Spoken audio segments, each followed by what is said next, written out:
A long time ago in a galaxy far, far away, Kathleen Kennedy decided to make a non-Star Wars production at Lucasfilm. Well, now it seems that project is being revived, and with Amandla Stenberg, the star of The Acolyte, on board. But it's not what you think. Let's talk about the children of blood and bone here on That Park Place. If you did like some of the on-screen talent of The Acolyte, guess what? You're in luck!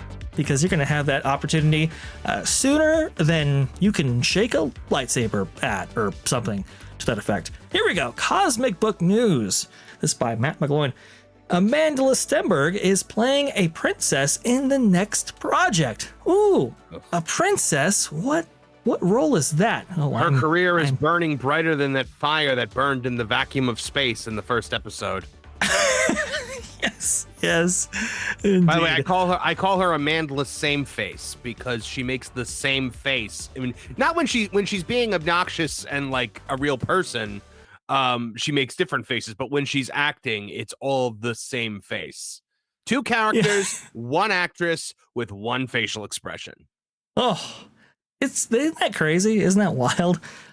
She has no range at all, but yet the whole story was crafted with her in mind, Marvin. That's the extent that we so believe in this actress. I love this comment from Joseph Roscoe, live action Tiana. We'll get there, but not at this point. The next project for Amandla Stenberg, star of The Acolyte, has been announced. The 26-year-old actress will be starring in Gina Prince Bythewood's movie, I believe.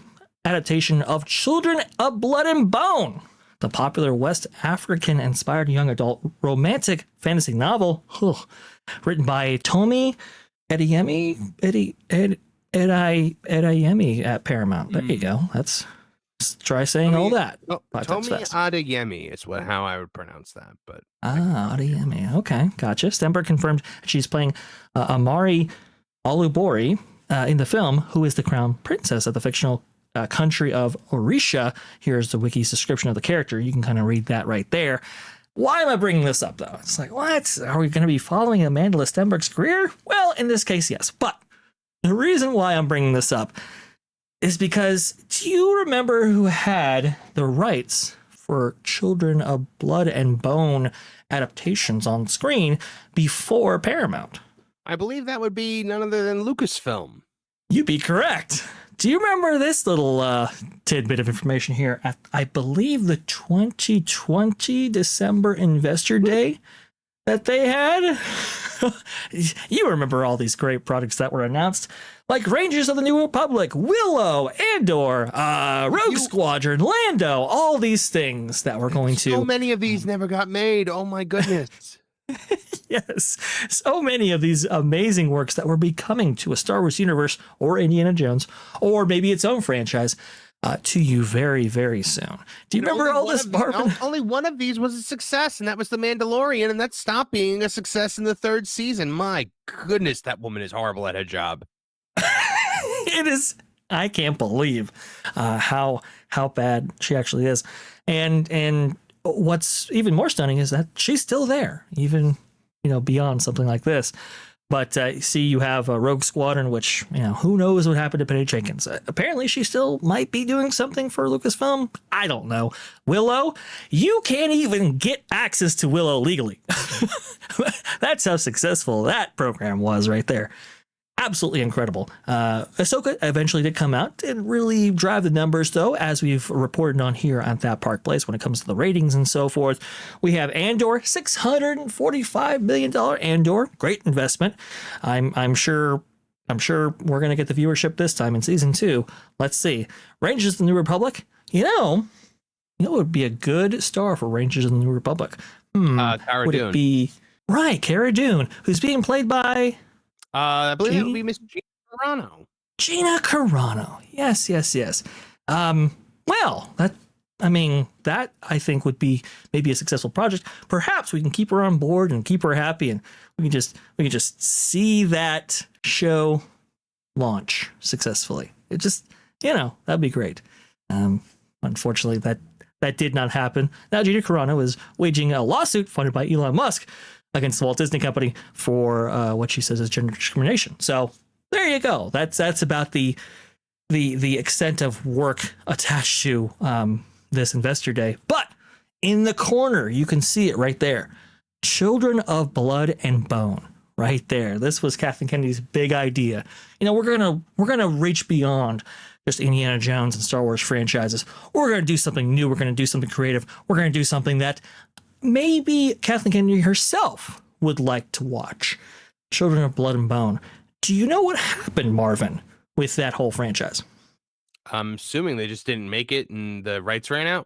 They basically gave up the rights. And from what I understand, I was having this conversation with Jonas about what actually happened here. Apparently, Bob Chapek, he had kind of a narrow lens for a lot of things because he comes from consumer products. He understands kind of what the consumer wants or what they expect of certain brands and franchises. And apparently, he was very much like, hey, Lucasfilm, you do Star Wars. Maybe you do Indiana Jones too, but you primarily focus on Star Wars. Yeah. Why are we doing something with Children of Blood and Bone? We should just give that up. I think he should. I think Chapek was probably just like, how about you get Star Wars right before you try to do something else? Because at that point, Star Wars was already starting to fail. Well, what the heck was a droid story? Who wanted that? Who looks at Star Wars and it's like, more droids? Give us all droids, actually. Well, you see, it's right next to Lando. So I don't know what stories they were going to tell. Yeah, Lando and droid story is not a story that you want on Disney Plus.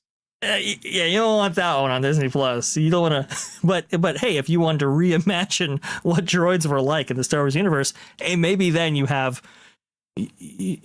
something. Ugh, that's no good right there. I just can't believe what they did in this franchise. Yeah, I think it was a story about a droid that was assigned to clean up a garbage planet, but then another droid crash lands on the planet who's like super sophisticated and finds a plant, and then they have to go talk to people.